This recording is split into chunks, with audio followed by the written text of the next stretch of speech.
ASEAN is just a geostrategically located and incredibly preeminent region that, in my view, is worth caring about.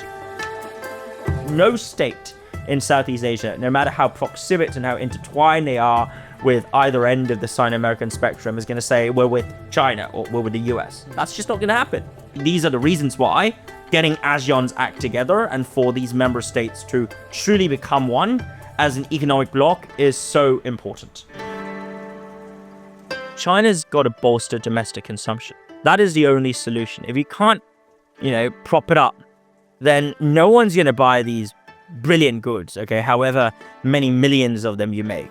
Because each and every government in this age of protectionism has to put their people's interests first. And the thought that you could simply win hearts and minds by producing and supplying cheap and good EVs and whatnot, that strikes me as perhaps a tad too naive and Pollyannish. If Europeans only view the region through a lens of resources to be extracted today, then they haven't learned the lessons from the past. That's what some folks would proudly dub the Brussels effect, right? The Brussels effect of laws. But the Brussels effect of laws strikes me as quite presumptuous because it presumes that Brussels know best. Welcome to the European Guanxi Podcast. Today we have with us Brian Wong, who is an assistant professor at Hong Kong University, and also a Rhodes Scholar at Oxford before that. And first of all, welcome to the podcast. Well, thanks for having me. Thank you. And we're also very happy to be co-producing this podcast with the student think tank on Europe-Asia relations, STEA, who helped us write some of the questions and are collaborating with us on this one. So today we want to talk about Southeast Asian development, because recently you've spent a lot of time in the area. So maybe let's start off with what is it that interests you at the moment in this area? Why do you think this is sort of a region to watch at this point in time? Well, thanks for having me. And I think if you look at the map of the world today and you look at the three arguably most important geopolitical nation states as individual actors, it's China, India, and USA, right? And these three states collectively also comprise, by the way, the three most populist countries on planet Earth individually. China, manufacturing powerhouse, emerging giant when it comes to supply chains and trade, and obviously very important with regards to the burgeoning middle class, and again, in technology as well. India, a country whose economic growth should not be underestimated, with a fantastic trajectory, whose really impressiveness is only overshadowed, right, marginally by its northeastern neighbor. And if anything, I think is the country to watch when it comes to the accruing of strategic autonomy and independence. And finally, the USA, in my view, would remain a very important player on the world stage for the next few decades. So now you're thinking, okay, how is any of this relevant, right? Well, if you draw sort of a triangle, right? Imagine these 3 points as a triangle. Well, at the center and enveloped by these three countries is ASEAN, is Southeast Asia, a region of over 670 million people with an average median age that's just marginally above 30, or by some estimates, maybe 31, so 30 to 31, an incredibly young demographic, right? But also a region that's richly endowed with biodiversity, with natural resources, especially the kind of critical strategic materials that are germane to the renewable energy transition.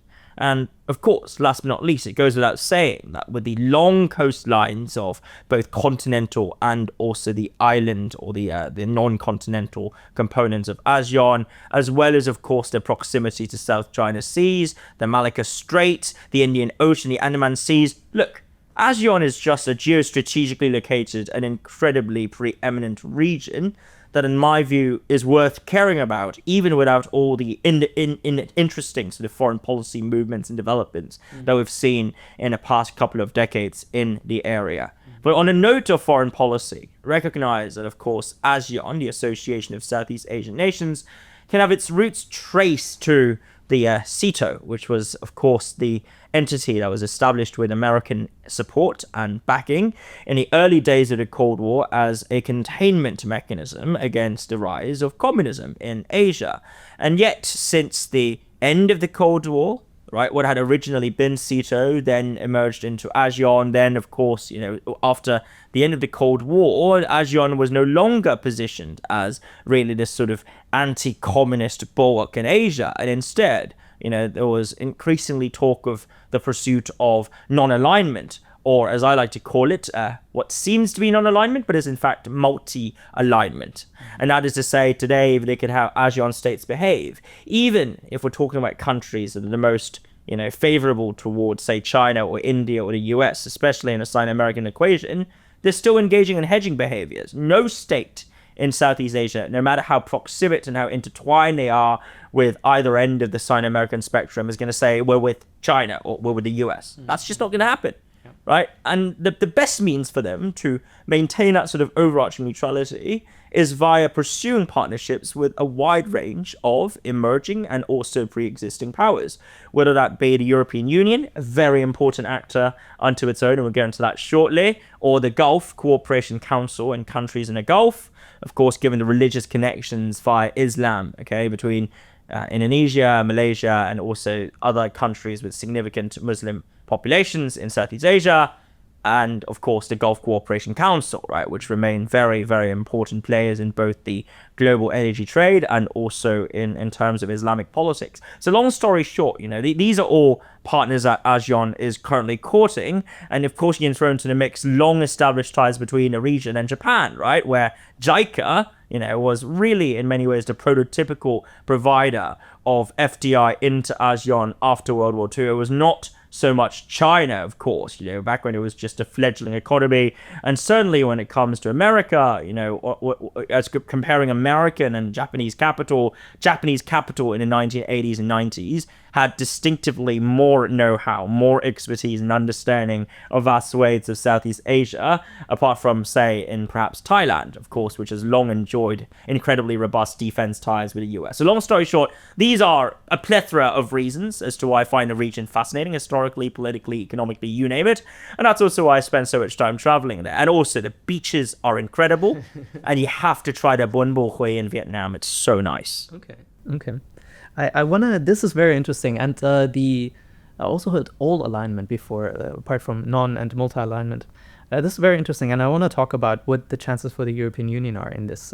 Yeah, absolutely. Loads of opportunities. But I want to focus on it a little bit more on the development aspect for it, because you've been talking to a lot of Asian heads of or very high bureaucrats or politicians, and I want to know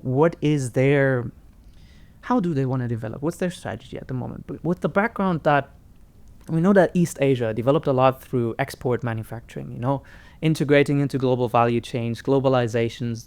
Those were like the chances to develop that were at the time, and they, China, Korea, Japan, they all grabbed them malignly and developed in part through that. But it seems that a little bit these opportunities are maybe a thing of the past. Globalization has happened. Now something else is happening. We have automation, which is threatening. Light manufacturing is no longer maybe the development vehicle it was in the past. We have protectionism, right? Western countries and China, they don't want to give their industry to other countries in the world. So what if this export-led manufacturing might not be there as it was for East Asia? What development strategies are ASEAN countries, Southeast Asian countries pursuing at the moment? I think you raised a very, very good question. And my overarching answer is to say there's no single ASEAN playbook, okay? The playbook varies from country to country. There are some commonalities, and I'll just outline them before moving on to the heterogeneities and the diverse sort of differences between these countries in just a second. The commonalities are, firstly, that the pursuit of market integration and unification, and also basically the removing of internal barriers amongst ASEAN member states, cannot be underestimated as a very important force of economic growth, right? Recognize that for many ASEAN member states today, they trade more with countries outside ASEAN than one another. And yet they are members, at least nominally, and increasingly substantively, I'd like to think, of this shared single trade and economic bloc, right? That is ASEAN. And you throw into the mix there, of course, RCEP, which comprises ASEAN plus China, South Korea, Japan, Australia, and New Zealand. The gist here is, removing barriers to goods entry, service entry, and also allowing for a more streamlined flow of personnel and talents within ASEAN, that is a very low-hanging fruit. And this low-hanging fruit could yield, pretty easily accruable growth over the next 5 to 10 years that frankly has yet to be unlocked. And I reckon that all ASEAN member states, apart from perhaps Myanmar, for very unique and idiosyncratic reasons under the current military junta and the SAC, save from Myanmar, most or all 9 other members of ASEAN have willingly and also openly touted the case for furthering regional integration, especially given the trying times and the factors that Xavier mentioned just then, protectionism, geopolitical headwinds, and whatnot. These are the reasons why getting ASEAN's act together and for these member states to truly become one as an economic bloc is so important. The second observation is all 10 member states, I'd say, eye very keenly this renewable transition and the latching on to renewable transitions as an important part of the economic strategy. What does that mean, right? So in Thailand, you're looking at EV manufacturing, where large numbers of domestic manufacturers and producers are collaborating with counterparts from China, from the US, and in fact, the largest players in the Thai EV market today are all JVs between Chinese EV companies and also local automakers, so to speak. In the case of Malaysia, advanced manufacturing, again, which I'll touch upon shortly, has come to the forefront of the Madani government's strategy, where they highlight, of course, the need for Malaysia to perhaps leapfrog, right, and to skip a lot of the phases of lower tech manufacturing that had been, of course, embraced by their counterparts who'd industrialized and also gone down the same path of industrialization decades prior to them. And I'm talking here, about, say, the 4 Asian tigers or dragons, right? And I don't think Malaysia is keen to replicate that trajectory, because what they're saying instead is, look, we're going to jump straight to the advanced value-adding manufacturing of, say, semiconductors, and also, of course, south of or in the southern regions of Peninsular Malaysia, Johor is investing heavily into power centers. Again, these are signs that really they're catching on to and trying to latch onto the renewable shift that we see across the world. And ASEAN has the potential, I don't think it's quite there yet, has the potential to become an important nodule in a global green supply chain ecosystem across the board, whether it be in Malaysia or indeed in other countries I'll talk about shortly. But just one very, very important note, and this is where heterogeneity and diversity come in, right? To say that Cambodia is going to pursue the same recipe for development as Indonesia, or to assert that Myanmar is going to take the same route as Thailand has taken, I think that is frankly, absurd, right? Sure, there are commonalities, but there are also huge differences. Indonesia, Vietnam, Philippines, gigantic populations, right? Each of them at least 100 million strong. In the case of Indonesia, way above 200 million.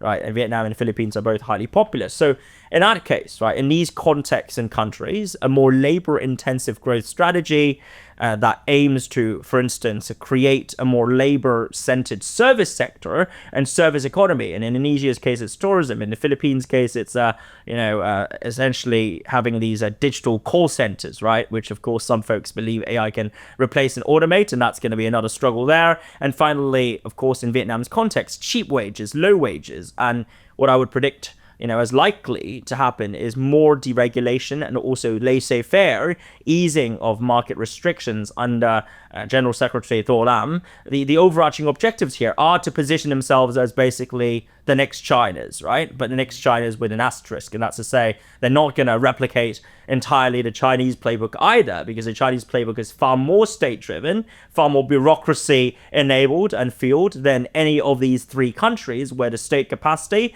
and the bureaucratic capacity just isn't quite there, or is by no means as omnipresent as a Chinese state is. And yet if you turn our attention, if we turn our attention to, say, Thailand, Malaysia, these are countries with much less of a population dividend, right? Malaysia has a population that's just a little over 30 million or so, roughly that. And of course, Thailand is grappling with an impending crisis of a graying population. In those instances, it would be futile for them to pursue a labor-intensive growth strategy, simply because that's not something that they can distinctly boast and claim as their own fortes in ASEAN, and secondly, it's not tenable. So what they will have to think about instead is, drawing upon capital-intensive investments, right, and also capital-intensive high-tech or technology-enabled manufacturing as a means of sustaining the growth rates. Can they succeed?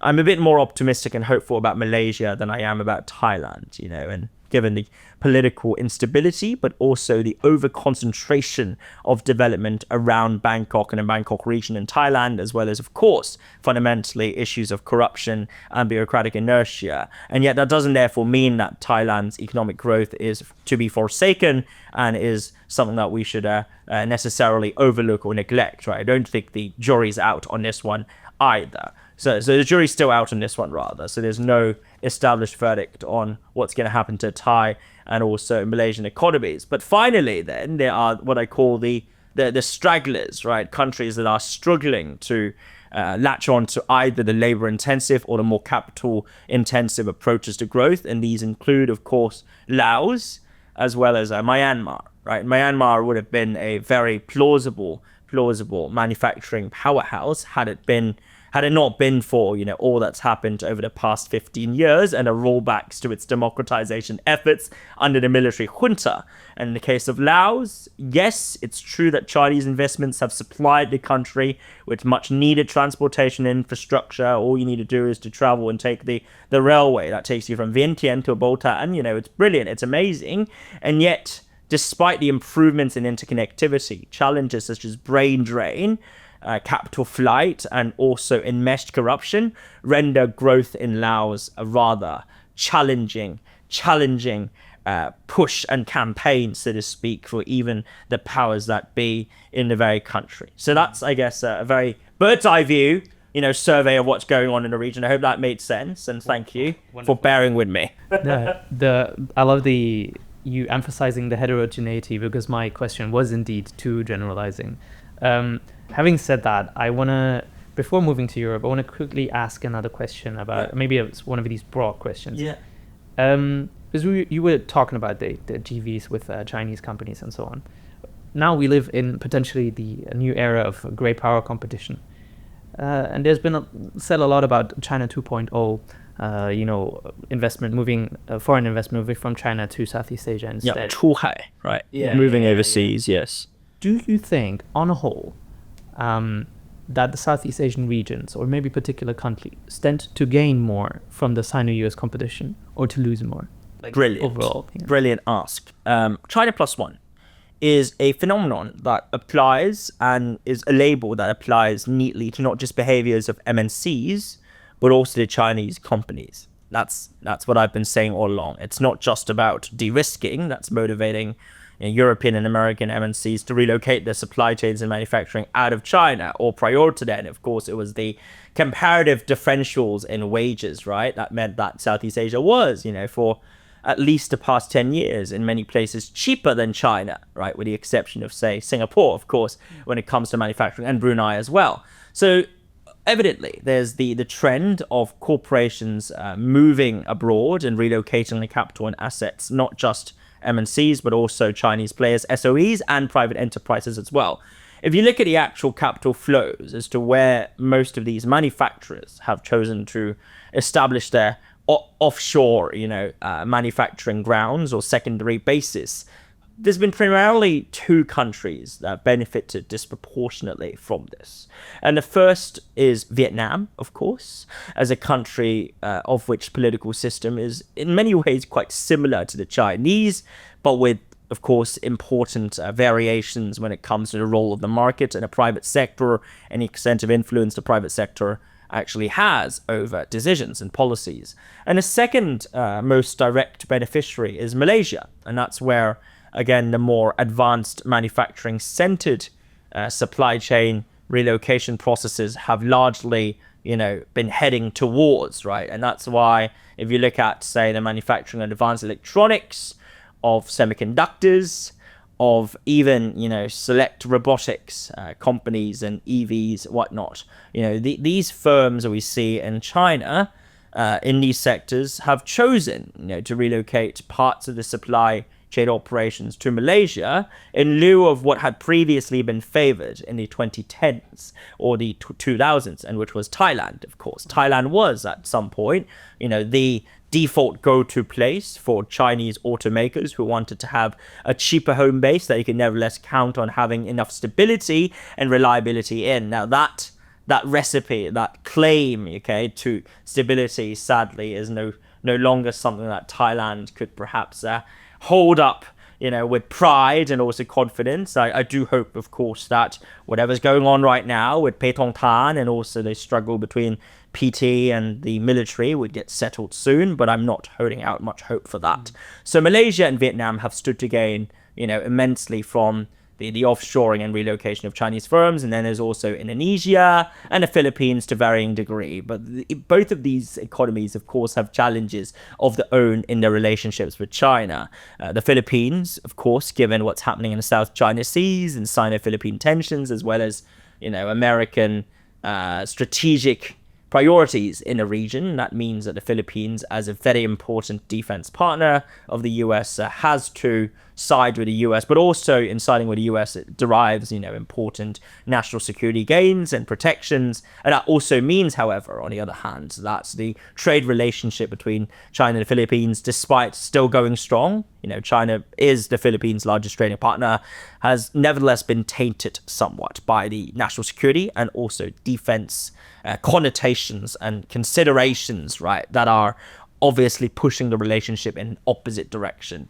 As for Indonesia, now on surface and on paper, the Sino-Indonesian relationship has never been stronger. I've made myself, 5 to 6 trips to Indonesia over the past year, and each and every time, I speak to folks about China, and they obviously ask me about China because I'm from Hong Kong, but they also see me as, in some ways, a more independent voice than, of course, voices from the mainland. And I would hear a lot of positive feedback, from folks on the ground who say they enjoy the benefits of Chinese investments. They want to see more, infrastructural and transportation construction from China. They certainly wouldn't mind, the opening up of the Chinese market to Indonesian manufacturers and producers. They see that as absolutely vital.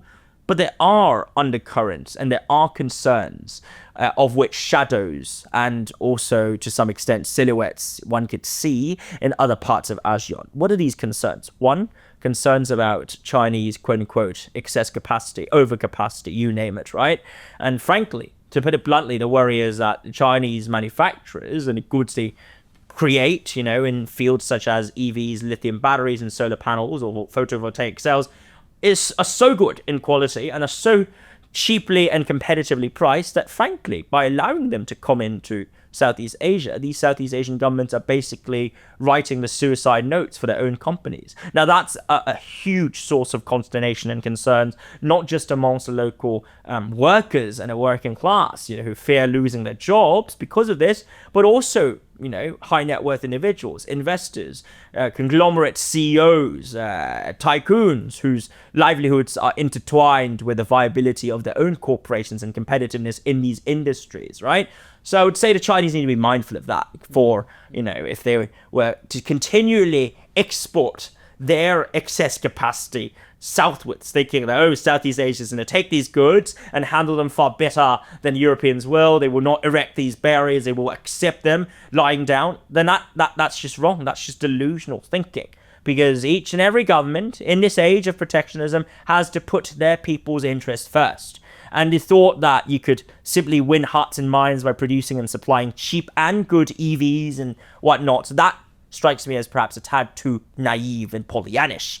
The second worry that I have, looking at Malaysia, Indonesia, to some extent Thailand, and even Myanmar, despite the ubiquity of Chinese capital in that country, is the ethnic undertones and the ethnic backlash towards, of course, what's perceived to be, at least in some segments or quarters, an ethnic Chinese takeover, right, of their countries, where not only are the wealthiest folks, the wealthiest individuals who are homegrown, homeborn, ethnic Chinese very often in these economies, especially if we look at Malaysia and top 50 wealthiest individuals in the country. But also now you've got an added component, an element of an external, far more powerful, far more imposing progenitor of Chinese culture and quote unquote Chinese values coming into the country and saying, this is the Chinese way. Look at what we're doing. I mean, these narratives come across as haughty. They come across as condescending and also exclusionary. Why?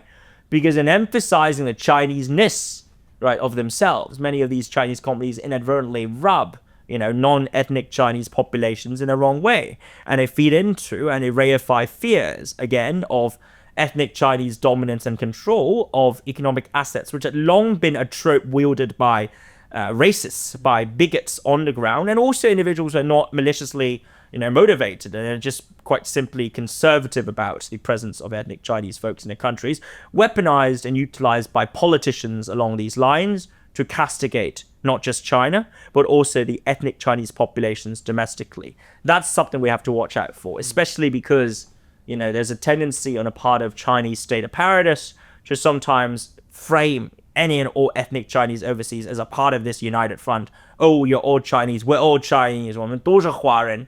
But that narrative doesn't sell well. It doesn't stick. It doesn't account for the fact that there are many overseas Chinese who do not see themselves as quote-unquote Chinese diaspora, right? This is a point that Professor Wong made so beautifully. He said, ultimately diaspora suggests, right, that these individuals feel a strong sense of attachment to the homeland. But for many Singaporean Chinese, for many Malaysian Chinese, they only have one homeland, and that is Singapore or Malaysia. So all these ethnocentric narratives promoting Chinese solidarity, they're not going to sell well or indeed have much enduring and persuasive effects on non-ethnic Chinese populations, and indeed certainly too on many amongst the ethnic Chinese living in Southeast Asia. They don't want to be called or termed or viewed as politically Chinese. They want to be termed and viewed as Singaporean citizens, Malaysian citizens, full stop.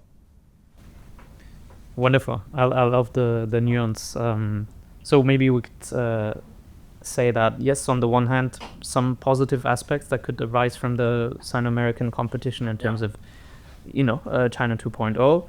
Then at the same time, however, if Chinese goods can't go to the West, like will they, flood into the global South and absolutely threaten the manufacturing? China's got to bolster domestic consumption. Yeah, that is the only solution. If you can't, prop it up, then no one's going to buy these brilliant goods, okay, however many millions of them you make. Yeah. So domestic consumption is the only way to digest the excess capacity, so to speak, quote unquote.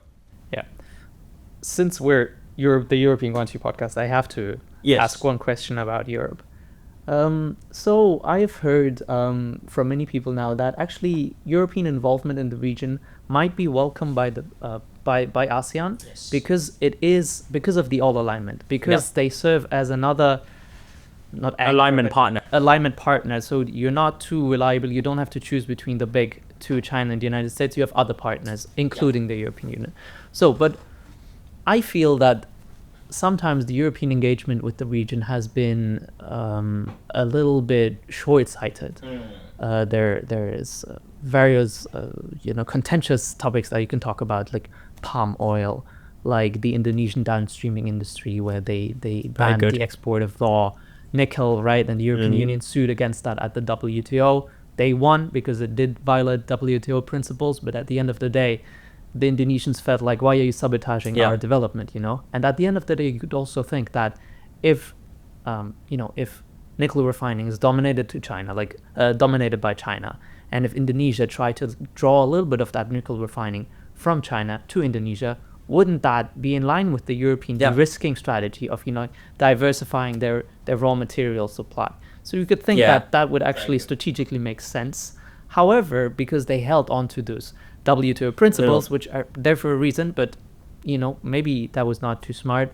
Then there are other, value-driven foreign policies like the anti-deforestation laws that, on the one hand are, of course, there to protect the rainforest in Brazil and Malaysia, Indonesia, but on the other hand, can they potentially threaten small-scale farmers who cannot do the due diligence? These are really good points. So, and I'm coming to the question. Of course, no, great. Since you have also professionally written a lot about historical injustice and so on, often these value-driven foreign policies are perceived quite cynically in the global South, and there's a strong counter-reaction to that. So my question, I guess, is how should a European foreign policy towards ASEAN, the area, look like that can, square the circle of Yeah. being values driven, pragmatic on the other hand, how should the European Union approach the region? It was a big question. Brilliant set of thoughts. Yeah. In my view,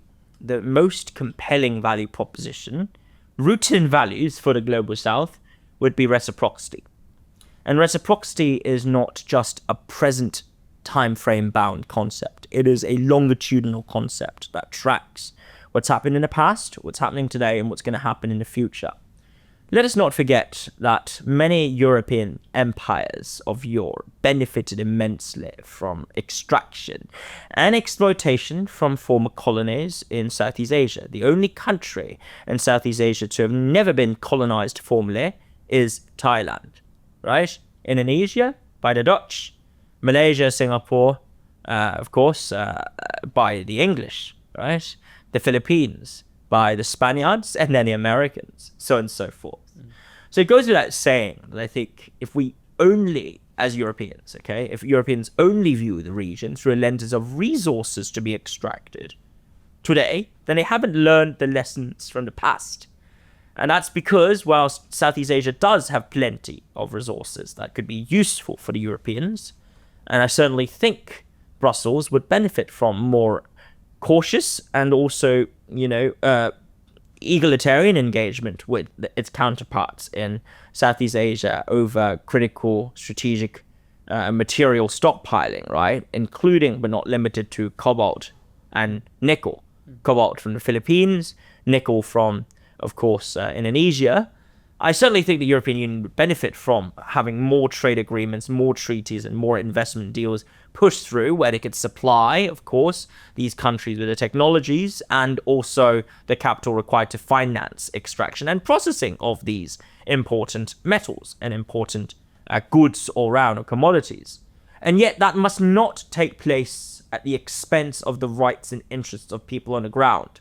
It must not take place at the expense of environmental commitments or labor standards, or indeed all these other scruples that the European Union has been very good at articulating, but not necessarily the best at fulfilling on its own, or indeed in seeing to that its partners on the ground fulfill.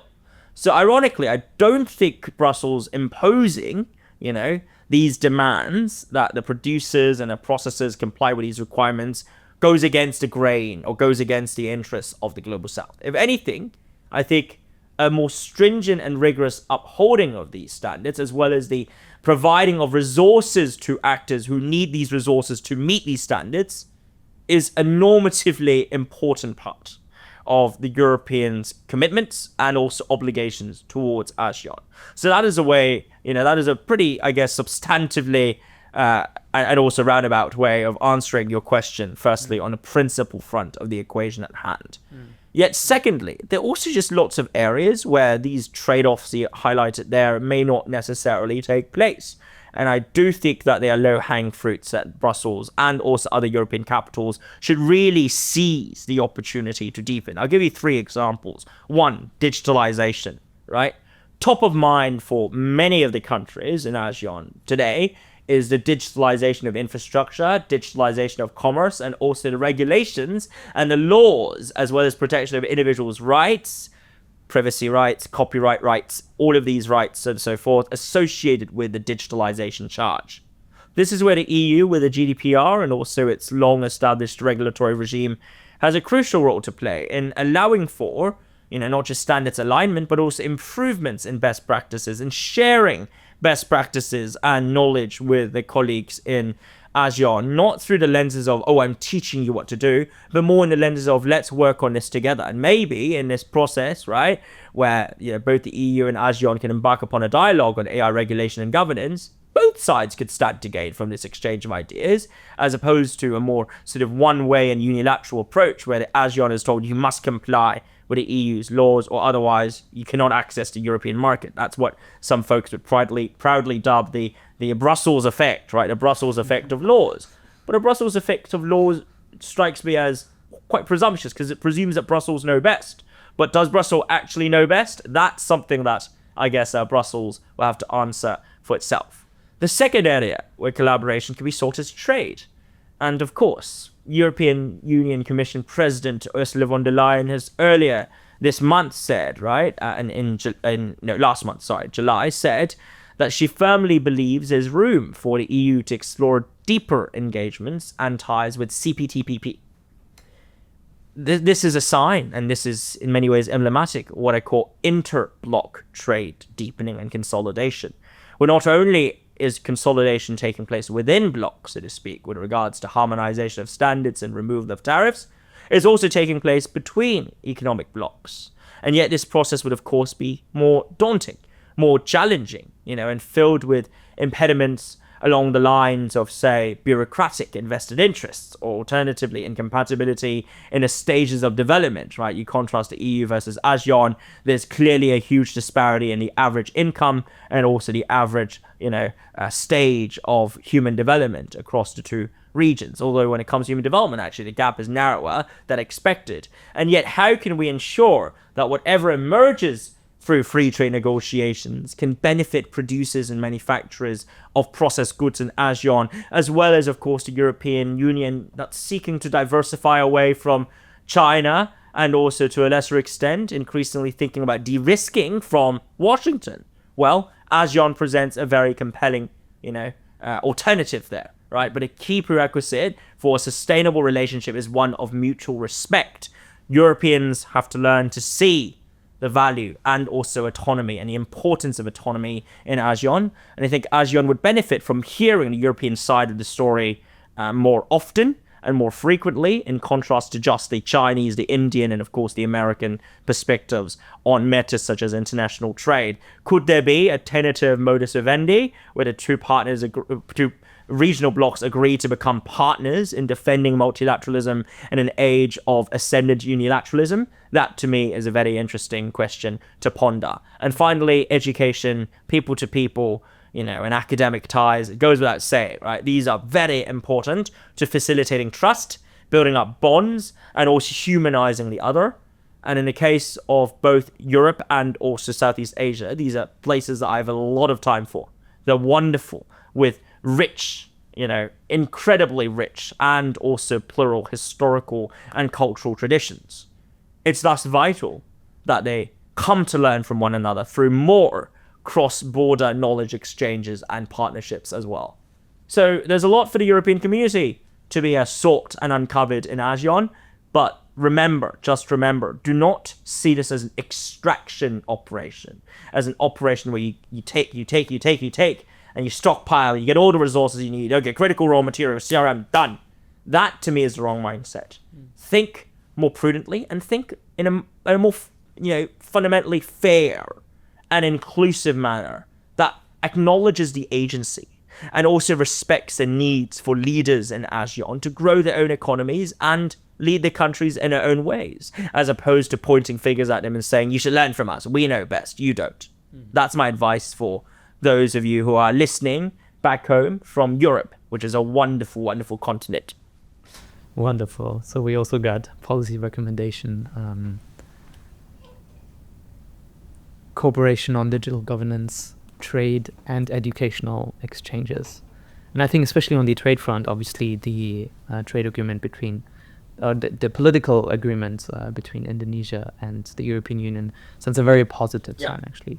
Well, this was wonderful. Actually, I loved your nuanced perspective. It was very rich discussion. And I wanted to ask whether you're, at the end of the day, positive or negative about ASEAN development, but I think I know the answer. So I think it's probably cautiously positive. There are lots of challenges. South China Seas, governance failure in countries like Myanmar, Thai-Cambodian conflicts, reflecting the broader trends of, territorial skirmishes and disputes, worries over transnational crime, local invested interests refusing to accept, basically compromises, right, in order to facilitate greater market integration. They don't want that. They say, well, I want my slice of the pie, keep those foreigners out. Look, don't get me wrong, these are all challenges. These are not just perturbations, but potentially actively prohibitive barriers to ASEAN's success, especially as a region and as a unified bloc. But this does not therefore mean that any of these challenges are insurmountable. With the right leadership, with the right pairs of hands, with the right civil societies and the empowerment of civil society leaders in the private sectors, I think ASEAN could very well be on a steady, not necessarily linear, certainly not even, but still steadily improving trajectory. And that's also why I remain cautiously optimistic about this region, to which I'll be sure to return many a time in the future. Well, Brian Wong, thank you so much for coming on the European Guanxi Podcast. Thank you for having me. Thank you.